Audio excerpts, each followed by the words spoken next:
Welcome to the Monday edition of the Small Business Briefing. Kind of a special briefing today. It is our 200th episode. We'll get to that in just a few minutes and how extraordinary it is that this is something that I think when we first started it, we thought would be a matter of a couple of weeks. And now here we are a year and a half later, but so much to talk about. And a lot of it COVID related still, but some other things too. The first order of business, though, is to recognize and thank our sponsor, Murata Group. Murata Group is a data, document, and distributions solution company. If you have an e-commerce business, if you're operating an e-commerce business, Murata Group can offer warehousing, order processing, seamless distribution of your material. You can learn more about the Murata Group by visiting their website at maranagroup.com, M-A-R-A-N-A group.com. So thank you so much for that sponsorship. Our original sponsor still with us here today. So we also have a little bit of a change, as you might notice. It's usually Rob that starts us out, but Rob has taken some well-deserved time off this week. So he's out on vacation. And so joining us today is Sarah Miller. Now, Sarah is our communications VP at SBAM and has been with SBAM actually for about 20 years now. And boy, time sure does fly. But Sarah, thanks for stepping in and pitch hitting. And since we're starting with our 200th show, Small Business Briefing, you've been the engineer behind the scenes the whole time. And a lot has changed since then, hasn't it? Absolutely. I never thought that we would still be here 200 episodes later. And it's kind of amazing that we were able to put this show together within just a few hours. You, Rob, and I were in our conference room meeting and figured out a way to push it live, to talk to our members, and we've kept it going for 200 episodes. So I've only missed a handful in these past 18 months. So it's always fun to kind of watch behind the scenes. But, here we are 18 months later, and we're still talking about the numbers. So how's it looking right now? Yeah, well, so it's Monday, right? So this is the day that we share the numbers and do the update. So we got a lot to talk about today, but I'm going to go ahead and start with an update in terms of where we stand in terms of our the COVID-19 numbers, the data, and this is one of those weeks where I have access to the data from business leaders for Michigan. And this is the same person behind this that put the numbers together for the Michigan Economic Recovery Council. And whenever these are available, I'd like to use them. So first is some context setting. Where does Michigan stand? Still near the lowest in terms of virus spread in the country right now. But looking at this map, you'll see that this area in the south, which had very, very high numbers, those numbers are coming down. And so this middle part is where you see the higher numbers today. And we'll take a look at the trends in Michigan. It hasn't really hit Michigan in the same way as other places in the country. But I think there's good reason to expect that we'll see things get a little bit more complicated here in the coming weeks. Looking though at the south, you'll see in blue is what they experienced in the previous year. In orange is what's happening today, and Louisiana's numbers and Florida's numbers and Mississippi numbers all on the way down. So welcome news. This black line that goes across all three is just where at the same day comparison where Michigan was. So this adjusted for population, this gives a pretty good comparison in terms of how numbers are on a per capita basis. So clearly numbers are coming back down in the south. Florida only reports once per week, and so the numbers are kind of jagged there. And then once a week, and then including Labor Day, which really threw a lot of wrenches in the graphs for a little while. Now it's starting to resume the normal trends.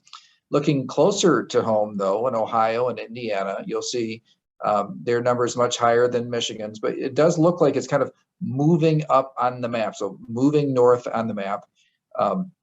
But again, 2021 and 2020 in these states look fairly similar in terms of the graph, except for earlier.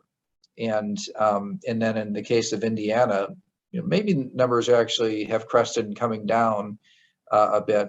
Tennessee's number is highest in the country at the moment. Now, looking at Michigan's, you'll see two big peaks. We had a big peak back here too, one of the earliest in the nation. We just didn't have testing back then. But what you see happening here is the numbers were very, very low in the summer, so right around July 1st. They're also very low in 2020. And then we've seen this kind of mini wave, if you will. So numbers went up, then they went down a little bit at Labor Day, and now they're going back up at a pretty healthy clip. So it does look more like the numbers are going to start rising here in Michigan, but with the amount of testing that is happening, it's certainly ramping back up. And the fact that it's, the Delta variant spreads more easily. In the beginning, it was a person who was infected would infect another 1 or 2 people. With the Alpha variant, it was 3 or 4 people. With the Delta variant, it's more like 7, 8, or 9 people. So you can see why the number would continue to go up. It looked like maybe we'd have a respite of that, but we'll look at some projections in a few minutes. It used to be that that we looked at the positivity rate, that was the rate that I would look at to predict what's going to happen in the future. The reason that this is not as good an indicator as before, it's kind of leveled off here, even though the numbers are going up. The reason it's not as good a predictor is that there are a lot of people that have access to testing that doesn't make it into the system. So you can buy over-the-counter tests today, and that's never reported in the numbers. So it could be that people who are sick and wish to have a test are doing so kind of outside of the public health reporting system. So that means that this number is not as reliable as it was before. Hospitalizations, though, they're up, but not.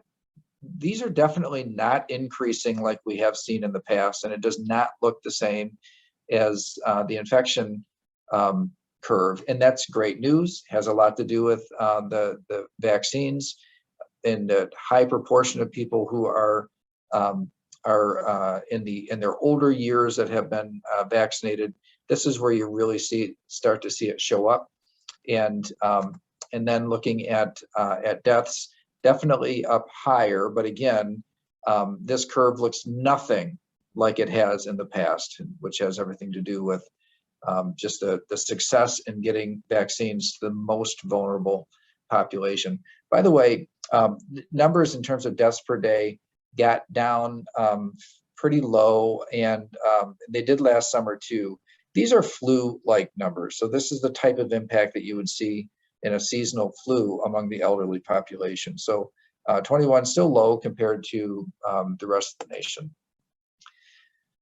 But we have seen a drop off in the first doses of vaccinations. So it had kind of settled into a place of, after hitting a low of 32,000 earlier in the summer around the 4th of July, it got back up to around 50,000, 45 to 50,000, and then has dropped off pretty substantially since then. So not particularly good news, but you might recall that I predicted that might happen once the federal mandate came out. I don't know voters all over and citizens all over the country, but I do know them in Michigan, and I know that they don't like to get told what to do.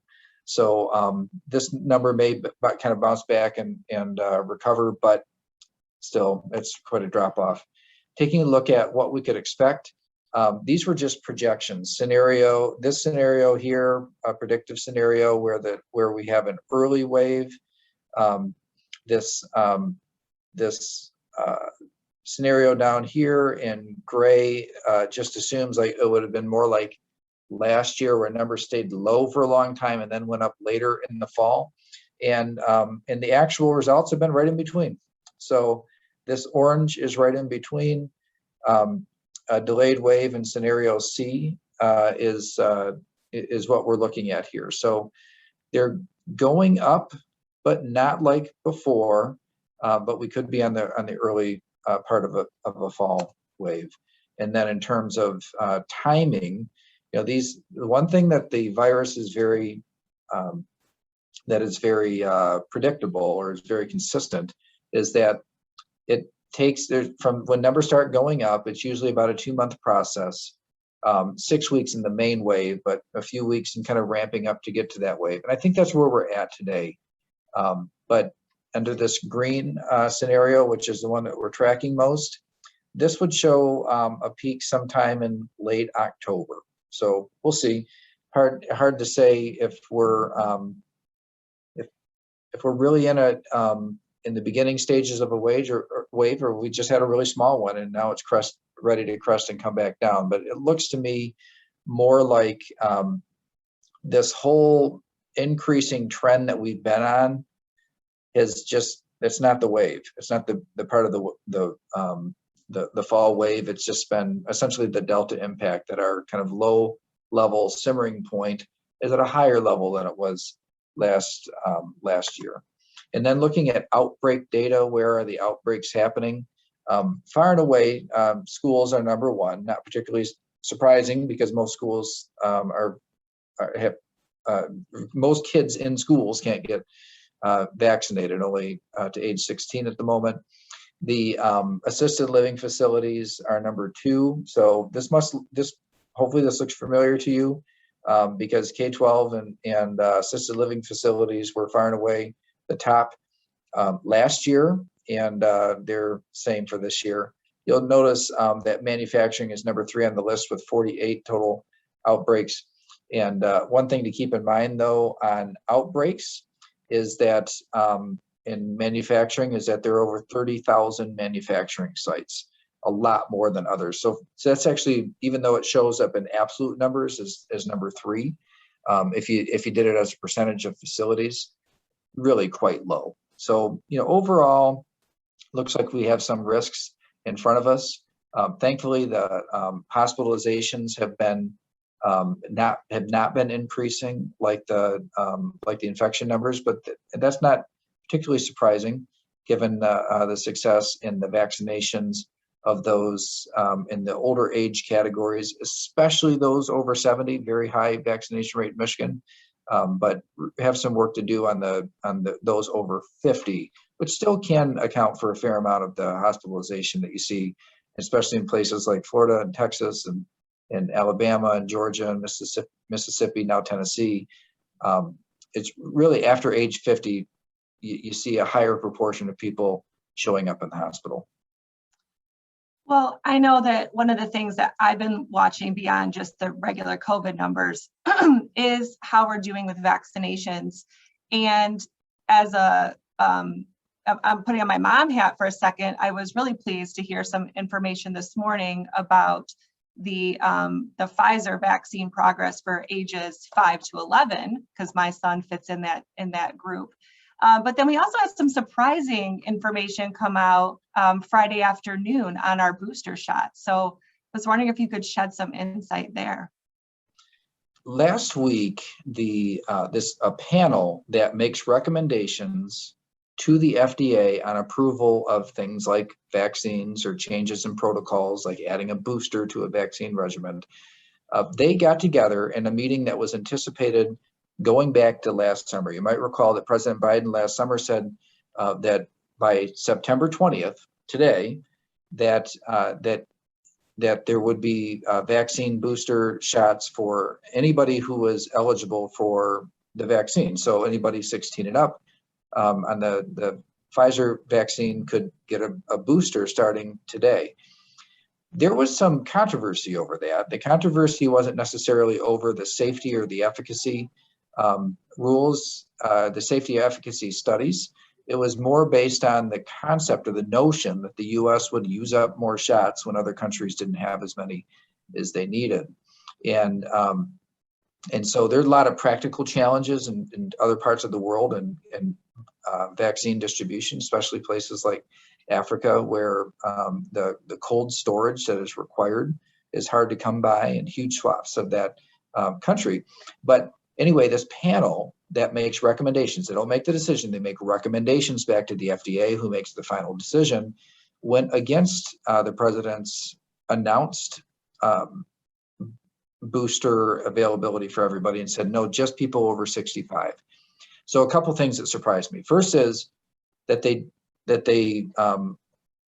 didn't approve it as it was originally proposed, and because in other countries are moving forward with this. I think that there's a sense that from a health standpoint, there's no reason not to, but apparently there's more of a political reason in terms of our cooperation with the rest of the world and the U.S. taking too many of the resources, that type of calculus that led them to say, really, if you're older, you need a booster. If you're younger, you don't really need it, and therefore they're not going to recommend approving it. I was also surprised, though, they're doing it with age 65, because 65 is not a number that there's nothing magical about that. If they were to go by the age bands that are traditionally used for these things, it would have gone in more 10-year increments. And so 65, it happens to be the Medicare eligibility age, but that there's nothing scientific behind that. In other countries, they're really looking at the age groups over 50. And here, for some reason, in the U.S., they cut it off at age 65. It'll be interesting to see what the president does with that. Now, what will be far less controversial is that Pfizer has completed their study on kids ages 5 to 12 or 5 to 11 that and are recommending eligibility for them. I do expect that the same panel will approve that and send it, or will recommend approval and send it off to the FDA. I'll be very surprised if there's any hang up on that. But it was kind of a tough week for the Biden administration last week. We're all within, literally on the same day, it was announced by the Pentagon that that there was a retaliation bombing from after a suicide bomber killed U.S. troops in Afghanistan. It turned out that they were all civilian casualties. They didn't actually hit the terrorist targets that they were looking for. France withdrew ambassadors to the United States and Australia over a conflict about submarines in the South Pacific, and then also the panel advising the FDA went against the Biden administration's announcement. All that happened on the same day, and that's one of the reasons why I'm a bit skeptical that we're going to have the vaccine mandate rules out as soon, within 2 weeks now, if you count the weeks from when the Biden administration announced that vaccine mandate. I'm a little bit skeptical that they're going to come out with come out with rules in the near future, because when you work in an executive office like this, there's so many things that are coming at you. Last week, a series of crises all came in at the same time, and so I don't know how to describe this. I'm pessimistic that they're going to be able to come out with the OSHA rule set anytime soon. But as soon as we hear anything, you'll be updated here on this briefing and our website. But at the moment, still the waiting game on that front. Well, speaking of vaccine mandates, we did do a member survey September 10th through the 17th and asked a variety of questions about COVID in general, outlook for the future. But we did ask our members what they thought about a vaccine mandate. So I think you're going to share a little bit there, but spoiler alert, not in favor, right? Yeah, so not terribly surprising. Sure, that our members are predisposed to want to control their own destiny. They don't want the federal government telling them what the rules are for how they what the conditions of their employment are. Plus, they're having a hard time staffing up. So thank you to everybody who participated in our member survey. I really appreciate when we get this many responses. It gives us more confidence in what the outcomes are. So 680 survey responses. The survey was taken between the 9th and the 17th among small businesses. So taking a look at three quick insights that we took from it. 77% of businesses reported COVID-19 had a negative impact on their business in 2020. So we wanted to see, okay, looking back at last year, and then this light blue is somewhat negative and dark blue was very negative. And so this 77% had experienced that negative impact. But in terms of how many are still feeling a negative impact today, 67%.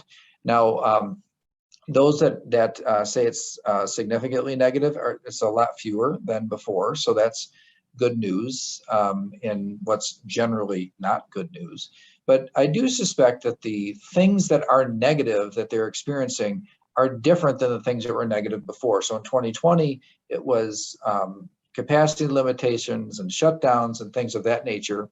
Now it's things more like having a hard time staffing up and the rising costs within the business. But 47% optimistic about the next 6 months. I want you to remember that number, because when we go and look at the long-term optimism, you'll see that it's better than the short-term optimism. So business owners, 47% are either somewhat, that's light blue, or very optimistic about their business in the next 6 months. If you look when we look at the numbers in the long term, you'll see that optimism grows as the horizon is further out. Now, in the vaccine mandate, we also asked, and we asked specific to the Biden administration's announced mandate that is not yet put in place, and about 2-to-1 opposition. So 58% opposed the federal government sending vaccines or weekly testing as a condition of employment, 29% support. And that might surprise some people listening to this briefing, that support would be 29%. But there is, it's not an insignificant number of businesses out there that maybe philosophically they don't like mandates, but the idea of taking such a controversial issue out of their hands might, it's there. I know that there are some businesses have shared with me, I'd rather not have to be the bad guy in this. If the state or the feds would do that, that would be better. And then looking at revenues, so we've got positive and negative here. What we asked is, in 2020 compared to 2019, did you experience a decline in revenue? And a significant decline is in dark blue here, and that's more than 25%. That's how we define significant decline in revenue, more than 25% year over year. So you'll see that in this, 55% were experienced a decline in revenue. A whopping 29% experienced a revenue decline of more than 25% in 2020 compared to 2019. But looking ahead, we see that most businesses, 83% of those surveyed, expect revenues to either stabilize or increase. So this is the stabilize, in other words, stay about neutral. This is an increase, increase somewhat, and then the dark blue is increase a lot. So good news that even though last year was tough, there's a lot of optimism about the future. We asked about top concerns, and lack of demand is one. There's certain types of businesses that are still having a hard time ramping up, but far and away, workforce, availability of workforce, keeping fully staffed, and cost increases, inflation, were the two most cited concerns about the future. And again, not surprising, we hear a lot of chatter among members, and so that was a predictable result. Now we asked businesses what they did in order to deal with this difficulty in finding enough employees. So 19% have increased their workforce size since 2020, in spite of the challenges that they face in finding people. 47% of businesses expect to grow employment levels over the next year. So again, optimism, even in the face of the challenge that was cited as the number one concern in the previous slide, that they expect the business to either stay the same or grow nearly half. And then in 64% harder to keep their business fully staffed than in pre-pandemic times. And so just to interpret this better, dark blue is significantly harder, light blue is somewhat harder in total, 64%, and then 62% of businesses increase wages since the start of 2020, and 24% increased compensation by more than 10%. So businesses really pulling out all the stops to find people. And then here's remember I asked you to remember that stat from the beginning in terms of how people were optimistic about the next 6 months. But when he asked, instead of 6 months, we're asking about the long term, and you'll see a switch to much more optimistic. And so I think that's good news that we have businesses that are they're still facing a lot of tough times, and they're kind of pessimistic about this near term, a lot of unanswered questions. But as they look toward the horizon, they are pretty confident, and I think that's good news, because confidence has a lot to do with how much people are willing to move forward and invest and do all the things that make business development happen. Yeah, absolutely. I mean, the last 18 months have certainly been challenging for everybody in a variety of ways, and I am really happy to see that there is some optimism, and maybe that light is shining brighter at the end of the tunnel. So that's really great news. But I was curious if there was something that surprised you in any of these results. Looking, first of all, that juxtaposition between the near term and the long term being, significantly different was a bit of a surprise. We hadn't asked that question in the same way in the past. I think we'll continue to do that because it does separate it out. It's nice to have confirmation on the things that were not surprising. Although I did expect that vaccine mandate support to be lower than 29%. I would have guessed that it would have been 10 or 15, ended up being 29%. So that was a bit of a surprise. There are a couple other things that we'll put the link in the comments where you can see the full survey results and some of the questions we didn't highlight today. But we also asked about remote work policies, and about half of the respondents said that just the type of work that the type of jobs that they have don't lend themselves to remote work.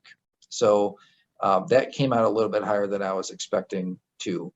But overall, we stay in good, close touch with members. We get a lot of feedback, and the survey, I think, generally represented the type of feedback that we were expecting to get. So everybody who participated in that, thank you very much. We're putting that out publicly today, and so you'll see some news articles about it. There's always interest among the media to see how small businesses are doing.